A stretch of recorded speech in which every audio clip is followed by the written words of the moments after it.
Quit asking and think about an offer that would entice you. If your offer that you're making to somebody wouldn't entice you, then don't do it. Go look in the mirror before you cold call and pitch the offer to yourself. If you wouldn't like it, don't pitch it to somebody else. But if you would like that offer, if that would intrigue you, you know what?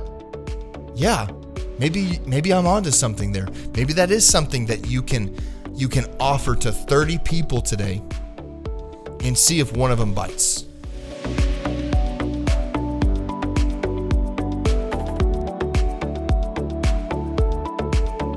Hey, what's up, everyone? I'm John Darden, and this is the Elite Realtor Experience, a podcast dedicated to agents ready to take the next step in becoming elite. I'm a little bit perturbed right now because we recorded 80% of the whole podcast, and then my freaking power supply on my computer just suddenly popped out of the wall. Computer goes off, we lost everything. So we are redoing the podcast, which means maybe I'll be a little bit more concise. I'm frustrated right now, but it's okay. We're going to get through it together, folks. Here's why I know you hate cold calling. I know you hate cold calling, realtor. I know you despise it. You don't want to do it. But I also know that cold calling works. And I know so many of you are getting ads on Facebook from real estate coaches who are pushing a program, and their pitch is never cold call, never door knock ever again. Because they know how much you hate it. But here's what I know, because I have done it myself. I see it inside my brokerage on a daily basis. It works. But I know why you don't like doing it. Here's why you don't like doing it. Deep down in your soul, in your gut, in your heart, everything inside of you, it just feels cringy and gross and nasty to pick up the phone and cold call. Whether it's a for sale by owner or an expired or a geo lead, you're calling their zip codes in a neighborhood, whatever the cold call source is, you pick up the phone and you feel gross. You don't like it. You got to talk yourself into it. You got to pump yourself up. You got to do whatever you can. You're like, okay, I can do this. I can do it. I'm going to freaking do it. I'm going to freaking do it. Let's go. And you get a cold call and get cussed out or you get hung up on. You're like, you know what? This is stupid. I'm going to buy that program that says never cold call, door knock ever again. You buy the program and it doesn't work, so you get out of the business. Because 87% of people get out of the business. Here's why you hate cold calling. It's super simple. You hate cold calling because in your heart, you know that what you're doing is selfish. You know that when you pick up that phone to make a cold call to a homeowner that is not interested in having a conversation with you at all, it's not a warm lead even remotely, it is a dead-ass cold lead. You know in your soul, deep in your subconscious, and even in your conscious mind for some of you, that what you are doing is extremely selfish because you are framing it in this gorgeous, beautiful, dark chocolate, because it's my favorite kind of chocolate type thing. You're coating this gross, nasty core in the middle, trying to frame what you're saying to this person that you're cold calling that, hey, it's a historic seller's market. We need more homes. Do you want to sell your home? What you're asking for is selfish. Really, what you want is a listing so you can get a commission. Which that's real estate, right? Like that's why we do the business. We got like that's how we get paid. You get paid a commission. But something inside of you is telling you, I don't want to do this. And it's because what you're doing is not really a benefit to the homeowner at all. Now, it could be a benefit to the homeowner if you would frame it a little bit differently, but it's not. Because it's framed as, hey, historic seller's market, we have a shortage of listings and we need to sell your home. Want to do it? Click. F off. Hate you. Don't ever call me again. Take me off your list. You're an effing idiot. Leave me alone. And you do that 2 or 3 times and then suddenly you hate cold calling and it makes sense. You had a bad experience and you didn't feel good about it in the first place. So therefore, you choose not to cold call ever again. It's sort of like running ads, Facebook ads, Instagram ads. It's interruption marketing. Cold calling is interrupting people's day. on Instagram, Facebook, social media ads, people are not going on Facebook to buy a home. They're not going on Facebook to find a realtor. They're not going on Instagram to find a realtor. That's not what they're doing.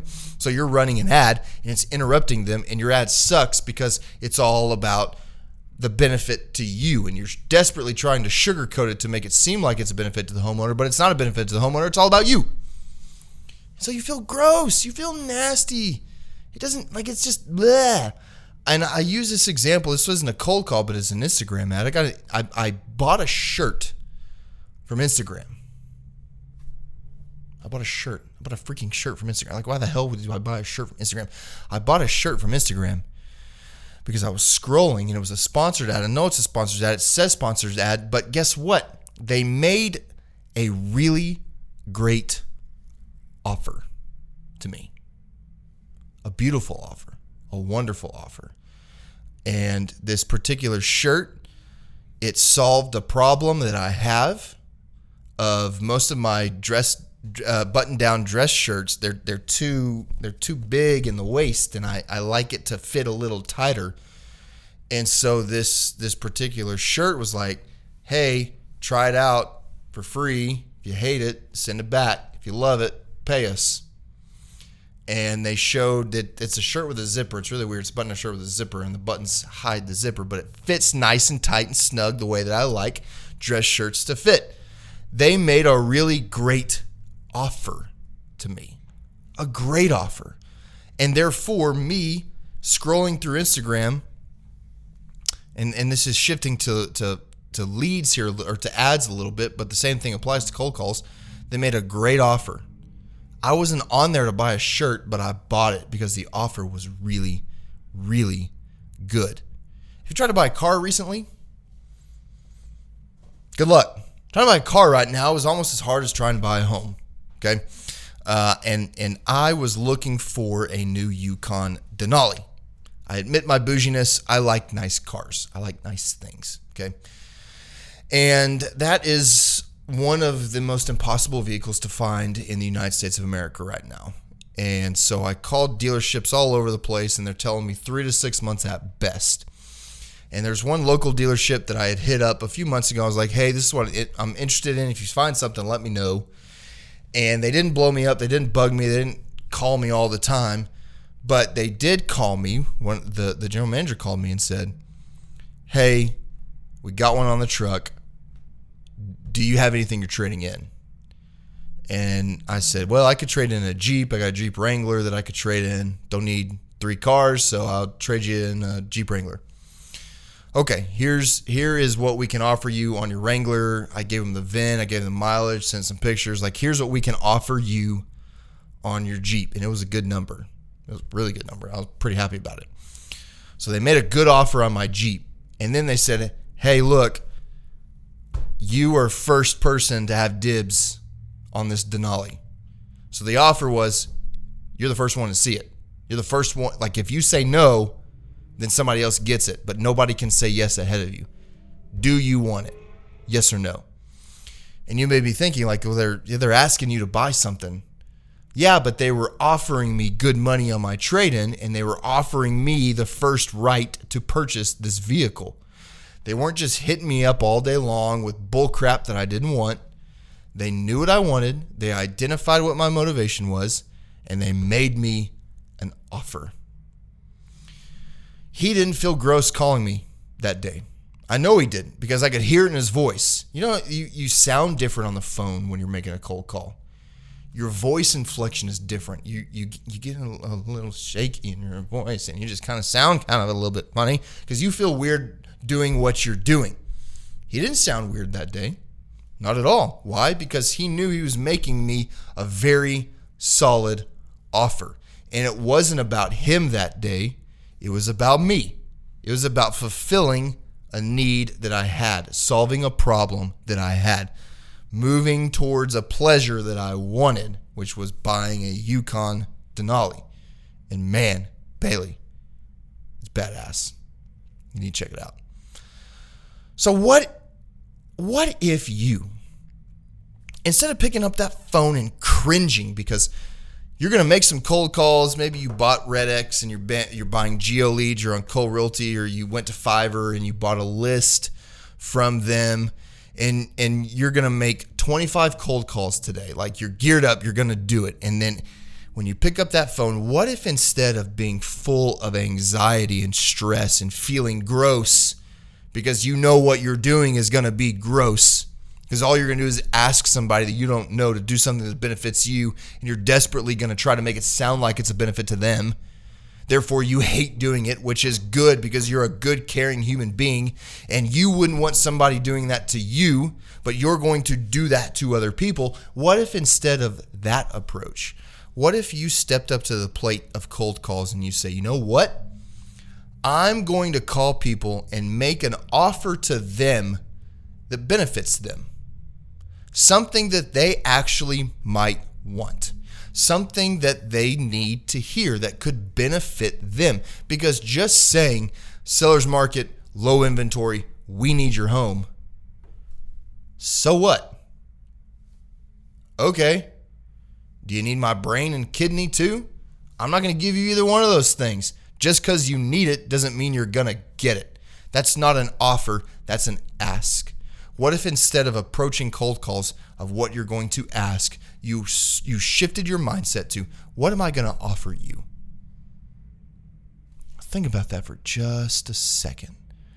What if you knew when you pick up the phone to call people that you could make an offer to them that is going to benefit them? You wouldn't feel so gross about making that call. Why? Because it's not a gross thing you're doing. It's a beneficial thing you're doing. It's something that homeowner could possibly need. So think through. Next time you make a cold call, what's an offer? So here's how this could look. And for most of you right now, on a cold call, you're just kind of geo-farming a neighborhood. You're picking an area and you're calling through the neighborhood to see if anybody wants to sell their home. So one of two offers could be, hey, is this the owner of such and such street? Yes, it is. Don't know why I sound like this. Hi, this is Bailey behind the camera with such and such real estate. No, I can't say the name because I'm not steering anybody to any brokerage, Bailey. Bailey's urging me to say the company name. My company name is not important to you. This is such and such with such and such real estate. Did you know that your home last year was valued at $320,000? It comps out today at $385,000, just 1 year later, a $65,000 increase. You have any interest in cashing out that equity and buying a home that you might like better and not even changing your payment? That is so different than, hey, market's real hot. We sure need listings right now. You have any interest in putting your home on the market? Because we sure do need your home. That's completely different. The second way, the gross way, is all about me. The first way shows, number one, you've done a little bit of research, which takes some time. And if you're going to cold call and actually convert, you may need to go deeper into the quality here, which shouldn't be that hard if you're canvassing a certain neighborhood. A lot of these stats are just averages. You've taken the time to do a little bit of research, and you're telling me something insightful. I've $65,000. Yes, sir. You basically have an extra salary just by living in that home this year. Any interest in doing that again on a home that you might like a little bit better? Not right now. Okay. Have a great day. Click. 2 hours later. Hey, this is that guy that you called on X and X Street, and you had mentioned something about I made $65,000 on my home and maybe I could buy a house that I like better. Well, I ran that by my significant other, and she hates this house. So we actually, we don't know what we have to do, but we're kind of interested in what you were saying earlier. You made a pretty decent little offer. You educated the homeowner So you provided some value and some insight, and you didn't frame it in a way that benefits you, realtor. We are salespeople, and we suck at the most basic steps of sales. We communicate things that are completely selfish, totally about us, and we expect that the community is supposed to somehow interpret it as a benefit to them. Well, don't make them do any interpretation. Offer them something. Make an offer to them that is insightful, that makes them think, And even if they're not interested, they're not going to cuss you out and hang up on you because you provided them some value. You hate cold calling because you're just asking people to do something that benefits you and not them. But the beauty of sales, and why I love real estate, is that if you will provide a service and provide value to the community and the people that you're calling, it's a benefit to everybody. It's a benefit to you because you get a commission. It's a benefit to them because they get what they want. You're framing your cold call conversations in the most selfish, asking, lack of value offer way possible. Shift the conversation just a little bit. Here is what I can offer you, Miss Homeowner. Here's something insightful and valuable for you. Are you interested in doing that? And that's it. It's that simple. Quit asking and think about an offer that would entice you. If your offer that you're making to somebody wouldn't entice you, then don't do it. Go look in the mirror before you cold call and pitch the offer to yourself. If you wouldn't like it, don't pitch it to somebody else. But if you would like that offer, if that would intrigue you, you know what? Yeah, maybe I'm onto something there. Maybe that is something that you can offer to 30 people today and see if one of them bites.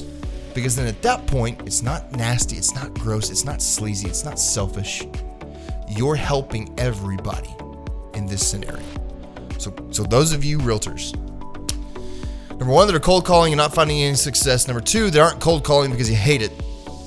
It's probably because you're approaching it in the absolute worst way possible. You're approaching it in a way that is all about you and all about you asking for somebody to do something that just benefits you. Shift your mind. Make an offer, not an ask. See you soon.